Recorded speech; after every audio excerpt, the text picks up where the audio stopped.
What brought you or your family to the Entiat Valley? When did you come? Where did you come from? I was born here, 1933, about a mile north of town. That's how I got here. How have your dad and mom made a living in this region over the years? Where do they work? Oh, well, my mother worked in the, as a cosmetologist. She was in partner with a couple of other women for a while. My dad came from North Dakota. He was a logging. He worked in the woods and ended up being a logging contractor for the sawmill up here. And then he bought an orchard and we lived there until they moved to Chelan in 1962. What did you do in the community? Where did you gather for entertainment or in organizations, church, music, sports, or school? What do I do? Yeah. Well, quite a variety of things over the years. I've managed an irrigation district. I was a player in the Entiat Valley Planning Unit. I graduated from high school here in 1951. And I've been a member of the Friends Church most of my life. Been active in that.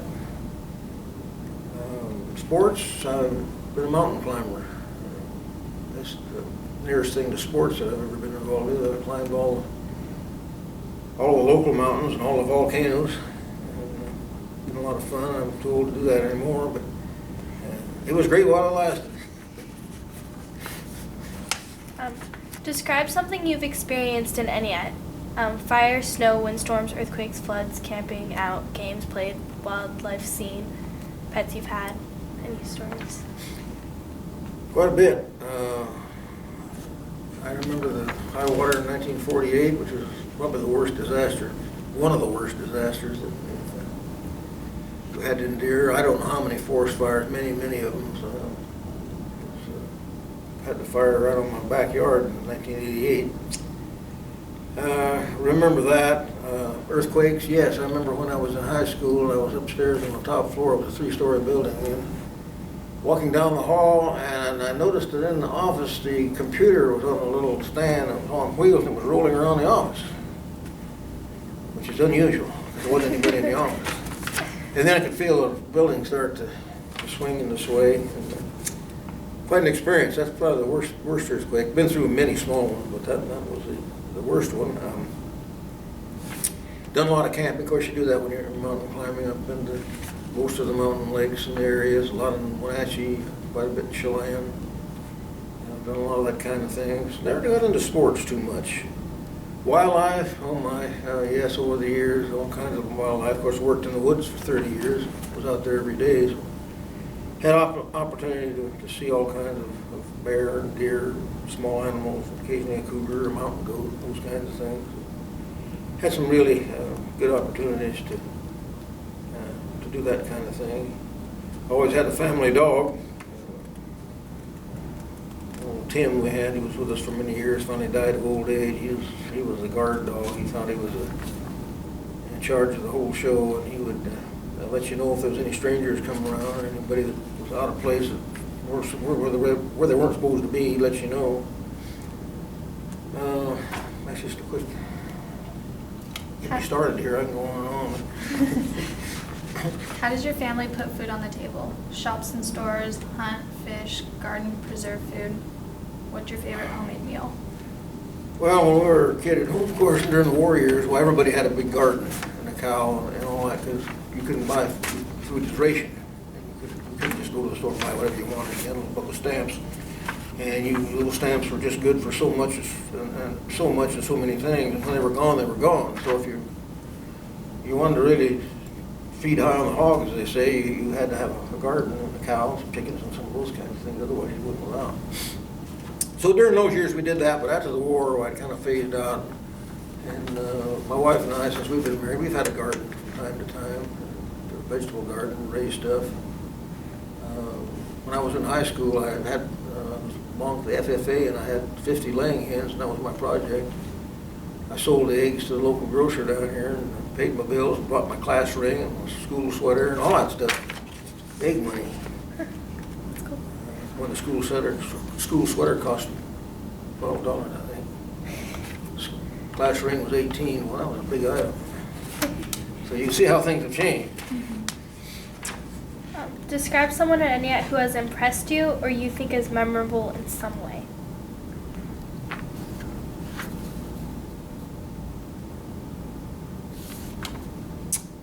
Well, you know, that's a hard question. I guess some of the people that I worked with, especially when I worked in the woods, I worked with some people that I was pretty much impressed with, primarily because they'd survived 30 or 40 years working in the woods and survived it. I had a brother that didn't. And just some of the things that I learned the hard way, some of them, by talking to people and listening to people, and that experience is far beyond mine. I guess maybe my high school teachers, probably philosophically, to this day, I can remember some of the things that they taught me and some of the things that were said, I found to be true. And I didn't realize it at the time, of course, because I was a kid and they were old guys, didn't know what they were talking about, and I knew everything. But as time went on, I found out that they were right on. But you know, I guess in anyone's life, there's people that impress you and people that don't. That's been my experience. But it's been a great ride, and you know, I'm going in on a skateboard, so to speak. So it's been great. But I have appreciated the people that I've known, and especially when I worked in the woods, worked out where there wasn't anybody around, and nobody. I imagine in the 30 years I was out there, I count on the fingers of one hand people that ever come out there to see how a logging job was run. Insurance salesmen, machinery salesmen, Forest Service guys, you know, that, but I mean people that just went out there to see how it was done. It just didn't happen. And I was always impressed now that it's gone. It's history. It's never coming back again. I want to think about how easy it would have been to arrange with the school district to have school day in the woods. A bunch of kids up there, let you see how these things were done. It's too late now, it's all gone. And I'm writing the history of it, or trying to, and it's because I lived it. When I was how was you guys' age? Well, way before that, I was about 7, 8, 9 years old.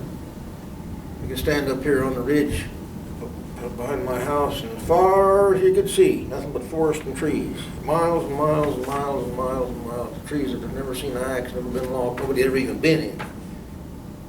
And now it's gone. It's a shame, it really is. But anyway, that's just my thinking on that. It's too bad and it's gone. And it's always true that all you can do is go on from here, and I hope that someday that some of that can be recorded for history. I'm a member of the museum board down here, and we're trying to put together some things that people can see, and pictures and stuff. And maybe even do a video, I don't know. But anyway, to be able to have people to see themselves how these things were done. Anyway.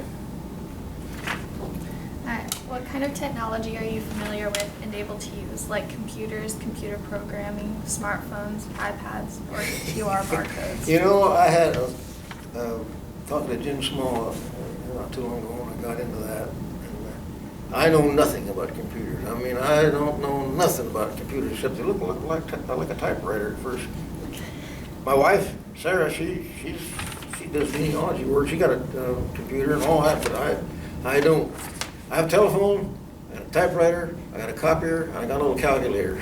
But, I mean, it sounds pretty strange to you girls, but, you know, that's the school I come from, and it suffices. And if I want to call somebody, I call them up. If I have a mathematical problem, I do it on my computer. If I got something I got to send to somebody, a copy, I run off a copy. For me, it's simple. Yeah. But I don't have any of those kinds of skills, so it's one of the things you have to put up with me, because I don't know what we're doing here. You girls are way ahead of me on all this stuff. What did you hope to be able to do after you graduated high school? What did I hope to do? Yeah. That's an interesting question. I went to work in the woods when I was 17. Graduated from high school on the 6th day of June, and the 21st I was in the woods. It was hard work, it was dirty work, it was dangerous work, it was all out, but I loved it. Still got sawdust in my blood. And I never, the pay was pretty good, and making a good living, and I was happy. I never aspired to own the company or, any of those great things that some people aspire to do.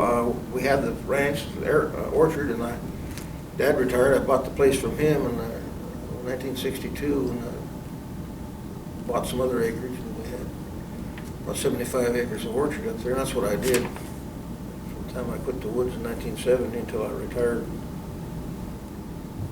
2004, I think it was. Too old going and old, beat up, cranky, set in my ways. But it was, it was great. It was a real ride.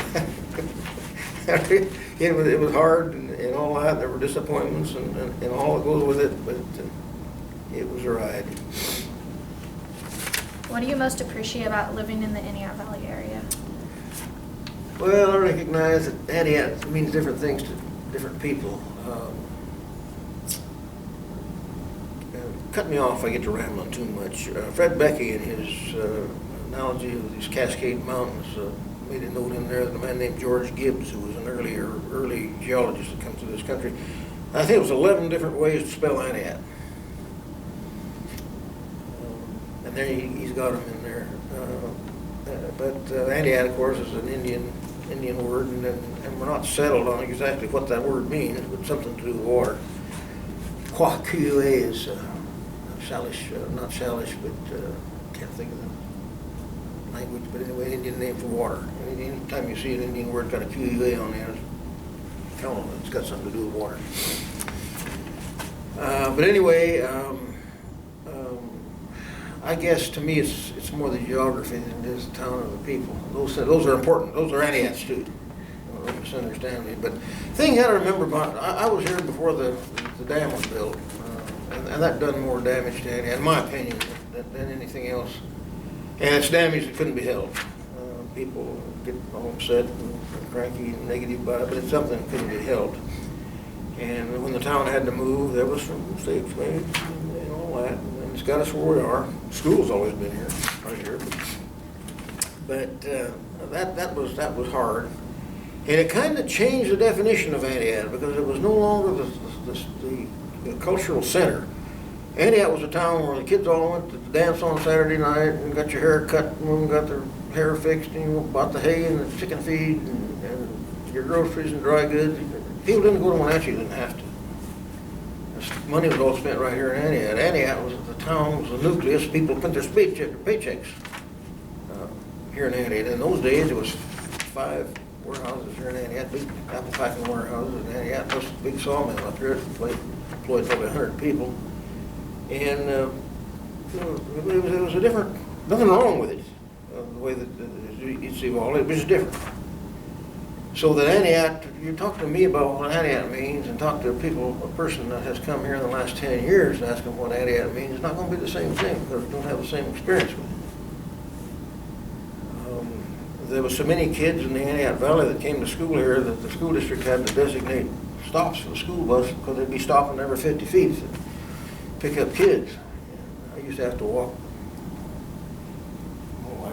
600, 700 feet to the bus stop every morning. Yet the bus went right by my driveway. But just to give you an idea how much different it is now, the school bus go half a mile now. Let kids off or pick kids up. It's a lot different. We had our own baseball team up there. There's enough of us kids that lived right around there. And that's so what we did on weekends. Went bobsledding in the wintertime. We had a bobsled and we dragged that up Mills Canyon a couple miles. Slide down once it be dark. That was it. And things like that. But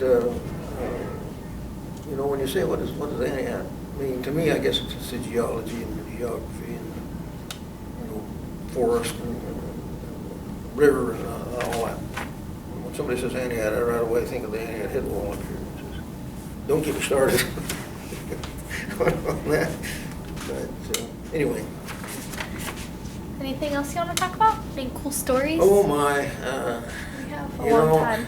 I'm one of these kinds of guys that have had so much happen to me over the years. I don't go around thinking about it much. But once I get started, it just comes flowing back in. You girls can't understand, I don't think, what it means to live with potential danger all the time and having to concentrate on, be aware of everything that's going on around you all the time. And, you know, I should have been killed 100 times. I don't know, much the hand of God, I guess, that I'm even here. I had a brother that didn't survive it. My dad just almost didn't. And I've seen men hurt. Never did see a man get killed, but I've been already dead before I got there, some of that. But it was just a challenge. And I was talking to John Small about some of this one day, and I got to thinking of stuff, and I tell him this story, and I tell him that story, and that story. And I said, you know, Conrad, he says, if I didn't know you, I think you was lying. I told him, John, I don't have to lie. The truth is plenty bad enough. But it's been exciting. It really has. One thing that I regret is that when I was out there in the woods, in my orchard, I was usually working alone with my kids. And I never got to know my neighbors like I should have. And that's always been a regret, because I knew all these people. I knew who they were. I knew them when I saw them. But I didn't have an opportunity to get personal with them and have any kind of close relationship. And now they're all gone, but me and a half dozen others. I sure wish now that I took the time to visit with my neighbors more. But you always have regrets. I mean, you're not going to get it all right. But I appreciate what we're doing here. I think it's going to be valuable. I hope that we can leave a legacy that will mean something. We're just not a bunch of old living in the past and out of touch with reality. We're really not. We just, we're pragmatic. We do what works. If it works, why? But it's a challenge. I've enjoyed Entiat, living here. I've been in a lot of places, but I've never been in any place I'd rather be. The weather alone. I had a brother-in-law that said the drinking water alone was worth living here. That's good. Which might be an exaggeration, but it is good water. But if you've ever been back east and the taste of that water, you could appreciate it, because it's got a lot of sulfur in it. It doesn't smell very good. It tastes worse.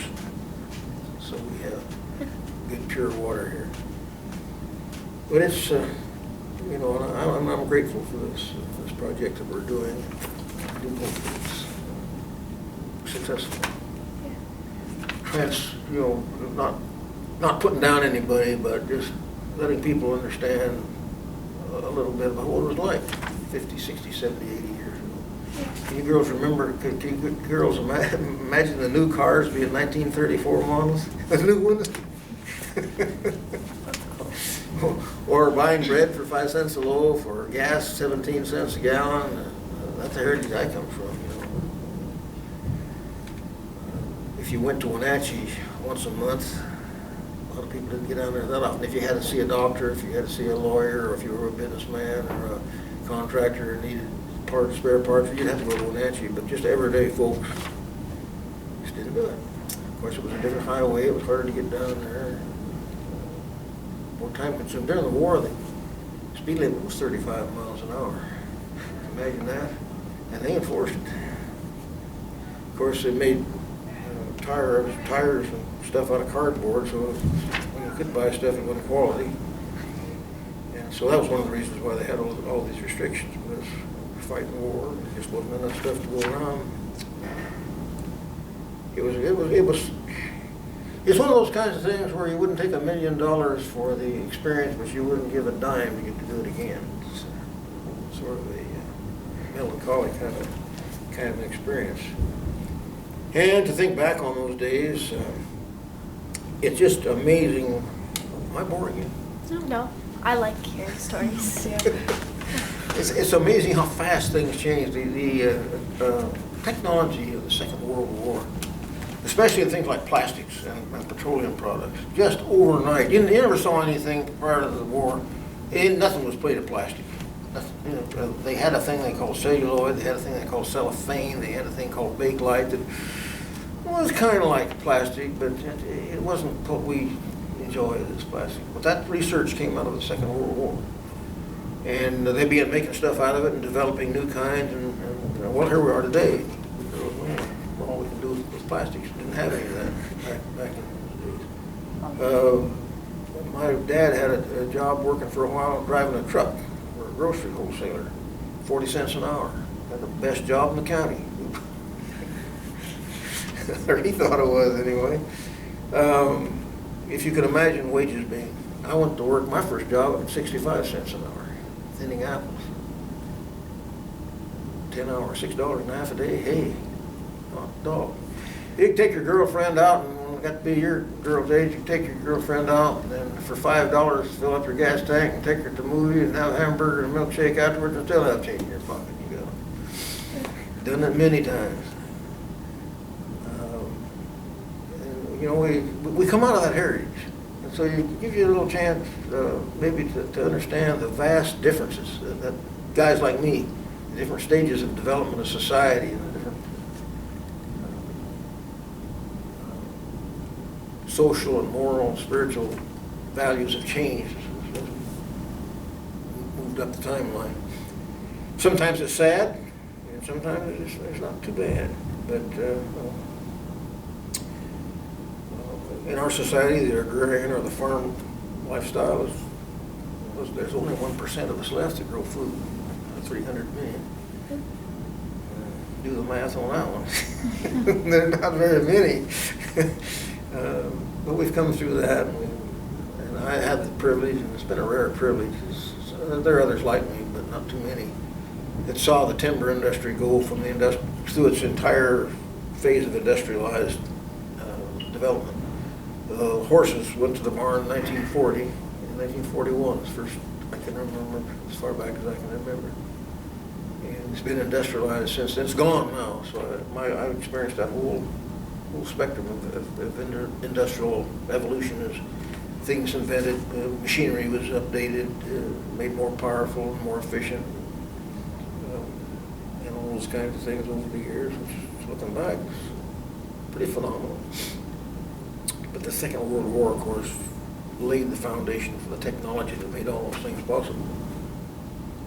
And especially in things like trucks and trains, and airplanes, especially airplanes.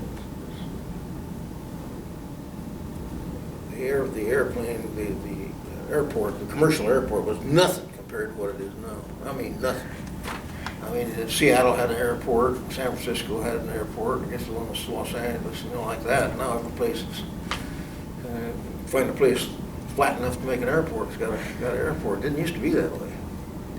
Same way with the telephone. I can remember when if you wanted to call, say you want to make a call to New York, you had to crank the little crank, get hold of the operator and tell her who you wanted.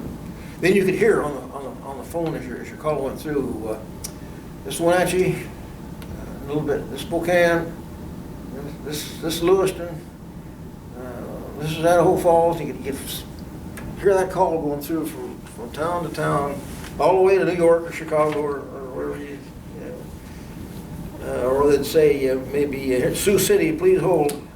Line would be busy. And you have to wait. Finally, the line would be cleared, and you'd hear, Minneapolis or something. And it was a real experience. And you didn't call New York unless you really. Now you call any place in the world, just punch out the numbers. But it wasn't back then. Just calling Seattle was a major. But telephone service and communication it's hard to realize. Progress. I'm bored again. I'm sorry. No, I like the stories. Any more questions? No, those are all the questions. That's it? Yeah. Do you have any other stories? Huh? Do you have any stories? I've got stories. Well, now's the time to tell them. But went to work in the woods when I was thinning apples. I always slept out in our little building, our little cabin out in the backyard, and I always slept out there in the summertime because it's cool. Kids are like that. And the foreman come up in the yard and told my dad one morning, just waking up, and he said, so-and-so quit. What am I going to do? I'm going to have a crew. Well, I was right out there. And I went to work in the woods, under rigging, hardest jobs he was out there. And boy, they made a believer out of me in a hurry. But they got me through it, alive. But I just think that the conditions of labor have changed so much. I don't think you could probably find in Chelan County a dozen people that were capable people, physically able to do the kind of work that we do. It just isn't done anymore. So, machinery or pushing. Don't misunderstand me, I'm not criticizing. I'm just, that's the way it is. That's the way our society is now. Labor has been replaced by machines, and in some cases completely done away with, not just in the timber industry, but mining and construction and everything. What did you do? Me, in the woods? Yeah. I worked on the rigging for, let me see, I don't know, 3 or 4 years, I guess. Learned to run a chainsaw, learned how to splice cable, learned how to run up and down mountains all day without getting winded or out of breath or my legs getting tired. First week or two, I thought I was going to die. But, you get over that after a while. Then in 1955, went on the cat, running the Caterpillar, and I did that. Oh my, clear from the 1970s. Gathered up logs from the landing, built roads, all that kind of stuff you do with the cat. Walked away from 3 rollovers. Never have figured out that one either. That one. 2 of them wasn't so serious, the other one was pretty serious, but the cat rolled over and dumped me out, and the cat rolled on over again and left me sitting in the road on the seat cushion. But I've seen men get hurt. Saw a man get crushed with a log one time, rolled off a truck, he wasn't paying attention. Fell right on him. He didn't kill him, but he never was able to completely destroy it, broke mini bone. It's 1,000 wonders it didn't kill him. Those kinds of things are hard to take. I had a log roll down a hill and smashed my choke setter up against the back of the cat once. That was hard to take. Didn't die, but those things are just hard. I had to go to the landing, get help, had to pack a stretcher up there. We got up there, the log was too big to move. We had to go find a faller, cut the log up in little pieces and roll it out of the way. Those kinds of experience mature you. That's what they do for you. They mature you, straighten you right up. The brevity of life, you know, it's always there. Not here permanently. It's here for a while. More opportunities that you can take advantage of, you can do that. I started mountain climbing when I was middle 40s, I guess. And you know, there are things and times in life when you just have to bow your neck and grit your teeth and say, I'm going to do this, I don't care how hard it rains, or how cold it gets, or how steep it is, or how many people are against me, or what the odds are, I'm going to do this. And learn that from mountain climbing. Because in mountain climbing, that's exactly the attitude you have to have. Because it'll beat you every time. Mountain climbing, especially the volcanoes, is pretty simple. You just keep putting one foot out ahead of the other a whole lot of times. And the first thing you know, you're on the top.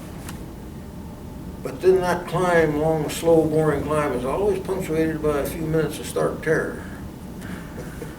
Like when your foot goes in a crevasse, or now you get to see an avalanche out ahead of you.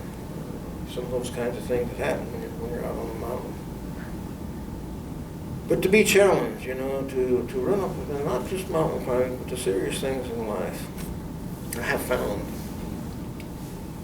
that are approached to as a challenge. I'm going to beat this. I'm going to be on top of this. I'm not going to let this destroy me. Is a real essential part of a successful attitude and a successful life, because nobody gets through without a bunch of hardships and a lot of sorrows and a lot of suffering. And you know, a lot of dumb mistakes. I've learned that. Nobody can do anything about it. It's done. It's over with. No use whining about it. But as I look back on my early years here in this high school and remember some of the things that some of my high school teachers especially taught me, it's been about the foundation, the undergirding, the props under my whole attitude, because it turned out that they were right. I don't know what they'd been through, and I didn't know at the time what I was going to do. But morning of June 25th, 1965, got up, got the kids ready to go to church. Went outside to start the car. My brother was down the driveway. He had a log truck of his own. And the starter or generator went on the fritz, and he was working on that. I thought about saying, I should throw that in the gas bucket and go get the wife and kids and go to church with us. Nah, I don't want to get back. So we got in the car and went to church. I never saw him again. Things like that. I get a little emotion here. Excuse me. Things like that straighten you out in a hurry. Or at least it sure did me, because he was gone just like that. Log rolled off the truck and hit him in the head. Coroner said he was dead before he hit the ground. He graduated from high school too, 2 years after I did. Left a wife, 3 baby girls. But those kind of things, don't misunderstand me. I'm telling you this because these are my experiences, and they're to a large degree why I am like I am. Because we live in a society where if you don't get everything your own way, if you don't get everything what you want the first time you want it, if you want it now and you want as much of it as you want now, get out of my way and I got rights and all that kind of stuff, which is true. You do have rights. But nothing else matters. And stuff does matter. Stuff does matter. You're young, you're on top of the world, having a great time, nothing but bunnies and roses down the road, and that's good. But believe you me, hang on to it while it lasts, because the day will come when life will start dishing out its dirt. I've learned that no matter how much dirt life dishes out, you still have to go on. Still have to go on. Sooner or later, mom and dad's going to be gone. You're going to face it. I faced it. Sooner or later, somebody's going to do something that's going to make you angry. Somebody's going to stab you in the back. Somebody's going to say something about you. Somebody's going to be untrue to you. Somebody's going to pull something. You ain't going to like it. But you never got any place to go with them.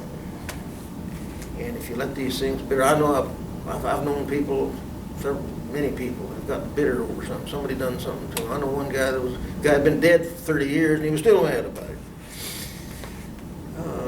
That let people get bitter. Bitterness and vengeance, and retribution and get even and all that. It just don't happen.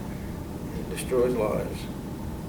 It's been maybe you'd heard of him. His name was Horace Merriman. He was a science teacher here for many years. Good old guy. He got right down to the bedrock with his boys especially.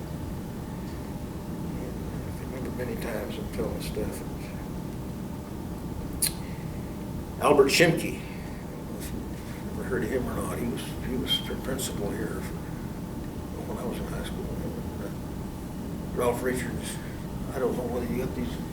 They ought to have the pictures of these old superintendents here in the school somewhere so you guys can see who they were. But they helped lay the foundation for me. I reflect on that many times. They were right. I didn't think so at the time. It was when you're 16, 17 years old, you just don't grasp the concept. You may have respect and all that kind of thing, but it's hard for you to really grasp the consequences. Well, I should say the nuts and bolts that hold our lives together. We get a certain set of circumstances in our mind, and then when that don't happen, we don't like it very well. And I've had people say, "Conrad, how do you put up with that? What are you going to do? Shoot somebody? Well, that's been tried. That don't work very good either." But I've enjoyed living in Entiat, and enjoyed my experience here. I've been married to the same woman for 57 years. Did you meet her here? Hmm? Did you meet her in Entiat? Or did you meet your wife in Entiat? Yes, I did. She came here. Now, another little interesting thing I might mention. Back in after the war, economic times were hard in the United States because all the industry had gone toward the war, and there weren't any jobs much. But in the agricultural end of it, crops had to be harvested and marketed. You didn't have any choice. So a lot of people back east couldn't find work back there would come out here and work in fruit because there's jobs out here. And they could come out here and they'd get a job, make pretty good money for 4 or 5 months, and sometimes they would go back to where they came from. A lot of these people came from Oklahoma, and Arkansas, Missouri, and Tennessee. Kentucky, generally all over, but that part of the country was really devastated by never did get out of the Depression, to tell you the truth. They were still in the throes of that, because about the only thing there was to do back there, and my father-in-law told me this, was making moonshine whiskey. And that's what a lot of people did for a living, because that's, you got a wife and 9 kids, and that's, the way it was. And so they would come out here, and they were good workers, and done a good job, and were appreciated because they were the labor force. Without them, I don't know what we would have done. Kind of like when the Latinos come in, in our workforce now, in a large degree. I don't know what we'd do without them. I know that there's people that disparage that, but they don't know what they're talking about, because there's another aspect. Well, I don't want to get on that. My wife came out here with one of her sisters and her brother. Her brother went to work in the woods, and her sister and her got warehouse jobs packing apples in a warehouse down here. And I met my wife. Oh, I was going with this girl, and my wife, a friend of hers, and my girl I was going with made the mistake of introducing me to a girl to come be my wife. I didn't have time for it. Anyway, I know you don't, but things happen. And we were married in 1954, right here in Entiat. Oh, in our logging days, we took contracts around over the country, and we held contracts in Chelan, Shaston, and for a while over at Darrington. But this has always been home.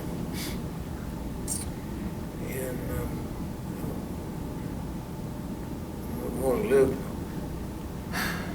in three places. 56 years, we lived in 3 different houses. And 2 of them was only a couple hundred feet apart.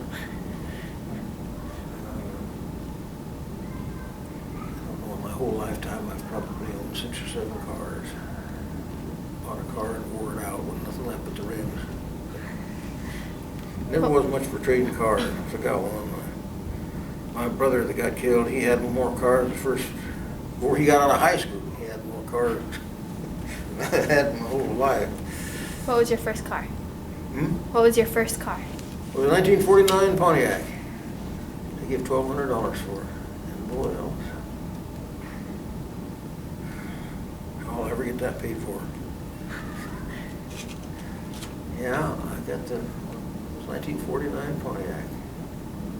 Drove that for several years. 57 Buick. Back in those days, cars was cars. It'd take you half an hour to walk around one. You've probably seen pictures of them. They were big honkers. Got 12 miles to a gallon. Would go 200 miles an hour. It was 421, and I had that one Pontiac I had. Way more power than you ever need. it would go. Things like that were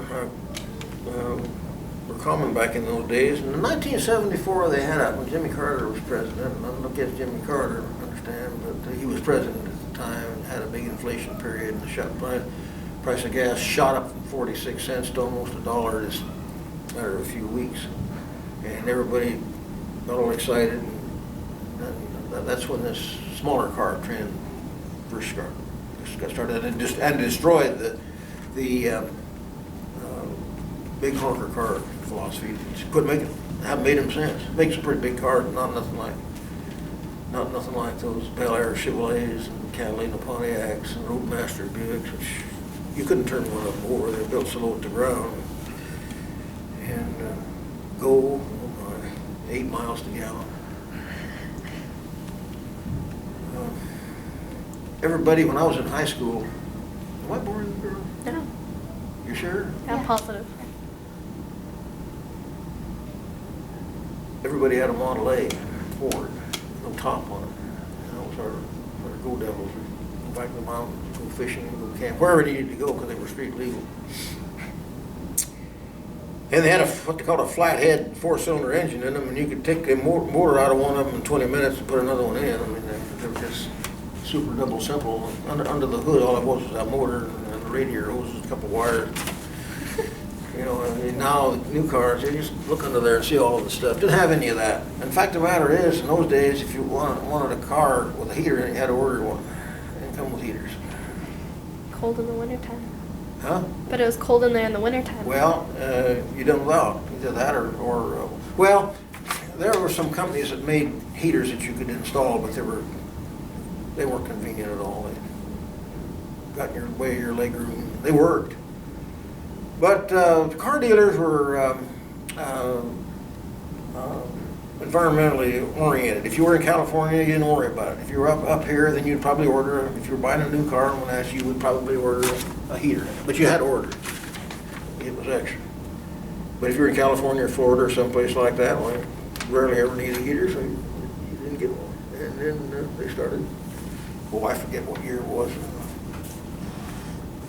Late 40s or the 50s, they started.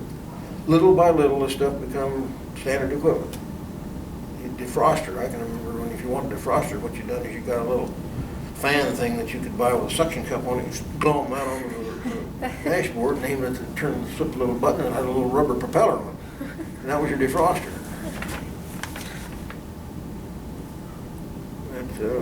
It's just, like I said a while ago, for somebody like me that's come up through this years and years and years of development, a lot has happened. My father-in-law was 101 when he passed away. And he was born in 1881. And he was telling me, Conrad, he says, you cannot imagine what the changes in my lifetime has been from 1881 to 1982 when he passed away. And I understand now, I'm not 100 years old, but I sure understand what he was saying. The way society is changing. It makes people like me wonder what the next 100 years will bring.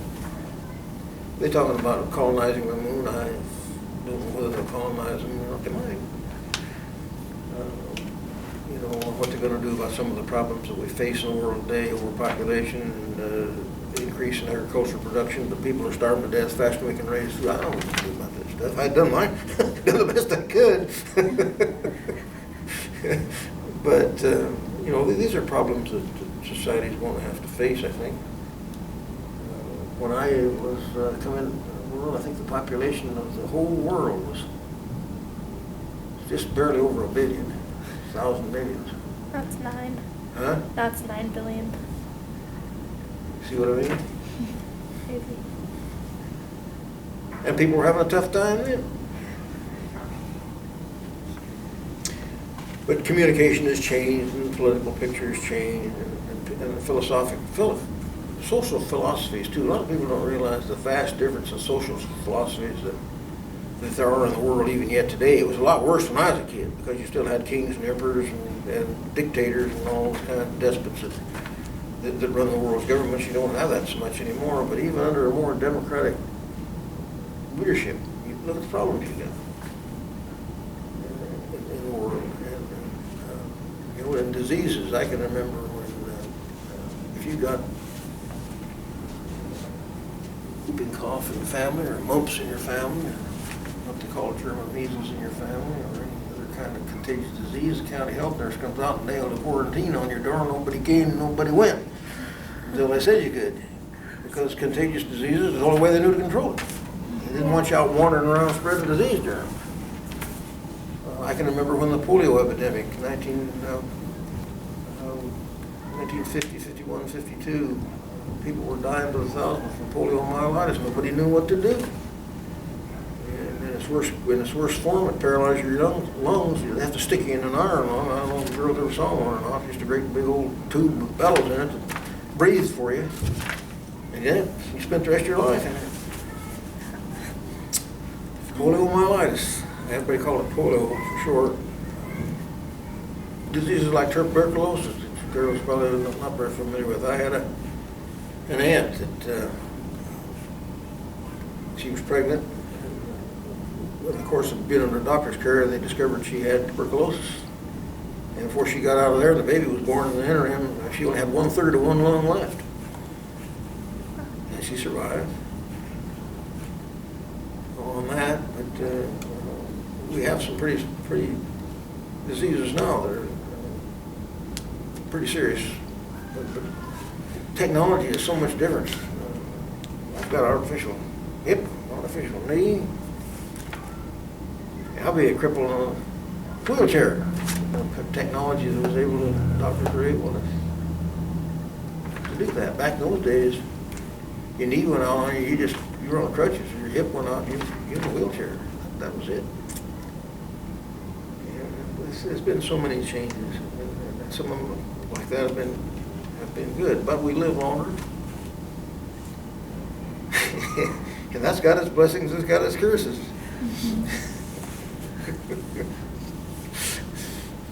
But anyway, I've bored you girls long enough. I appreciate you listening to me.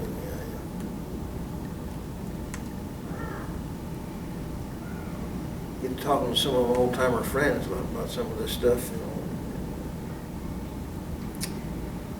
They bring up stuff that I'd forgotten about, like the political scene, you know, back in the Wobblies, IWWs were trying to organize labor. And they organized a little strike up here at the sawmill. Put a big gate across the road. Dog truck driver run right through it.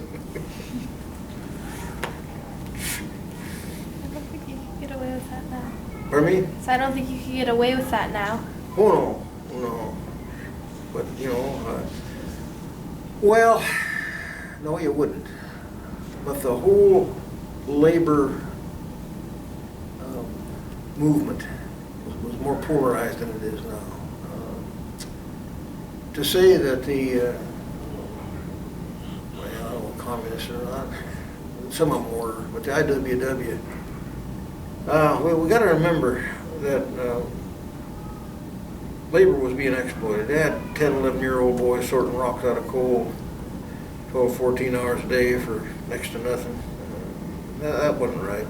We all recognize that. That wasn't right. But you know, it's like the pendulum on a clock. It swings, and then it comes back. And when it comes back, it always goes just a little further than it did.